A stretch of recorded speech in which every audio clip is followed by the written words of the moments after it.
Қазақстан тарихы пәнінен алдыңғы өткен 100 сұрақтың жалғасы 26 сұрақтан басталады. Ұлы хан атағын алғаннан кейін үгедей тұрған қала Қарақорым. Қазақтың халық болып құрылуына әсер еткен біріккен этникалық топ Қыпшақтар тайпалар одағы және Үйсін тайпалар одағы. 14-15 ғасырларда Қыпшақтар арасынан шыққан Кутуптың әдеби шығармасы Құсырау мен Шырын.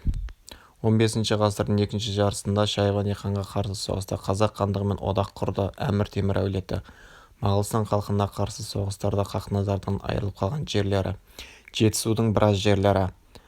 18 ғасырдың ортасында жоңғар мемлекетінің күш-қуатын біршама арттырған Қоңтайшы батыр. Әбілмансұрдың атасы Абылай билік құрған қала Түркістан. 1838 жылы мамырда Кенесары сарбаздары Ақмола бекінісін өртеп жіберді. 1867-1868 жылдар ережелерге сәйкес әр болыстың құрамындағы ауылдардың ішіндегі шаңырақ саны 100-200 шаңырақ. 1853 жылы Ресейдің қол астына алынған қоқандықтардың бекінісі Ақмешіт. 19 ғасырдың аяғында Қытаймен саудада есімдері көпшілікке табылған қазақ саудагерлері Жетіқұлы, Жандыбайлы.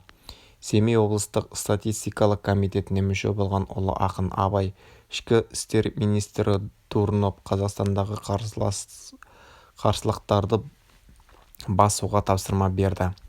1906 жылы 10 қаңтарда азамат соғысы жылдарында Ыбырайып астыртын жұмысты ұйымдастырды Кеңарал болысында. 1960 жылы трансформатор зауыты салынған қала Кентау. Солтүстік және батыс Қазақстандағы зерттелген андро мәдениетінің қоныстар саны 80-нен аса. Сақтарды әлемдегі ең әділ, ең шыншыл халық деп есептегендер гректер. Батыс түрік қағанатында сот істерін атқарушы лауазымның бірі Тархан.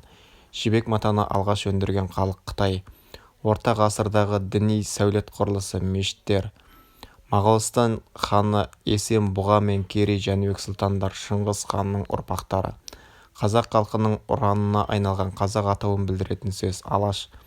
14-15 ғасырларға бізге жеткен аспаптық музыка туындыларының бірі Ескендір. Қазақ ханы Жәнібек Ақ-Орда ханы Барақтың баласы. Қасым ханның қазақ тарихында алатын орны қазақ жерін кеңейтті. Құрметті біздің YouTube арнаның оқырмандары, бүгін біз осы араға дейін тестті талдадық. Келесі тестті жіберіп алмау үшін біздің YouTube арнаға жазылып қойыңыздар.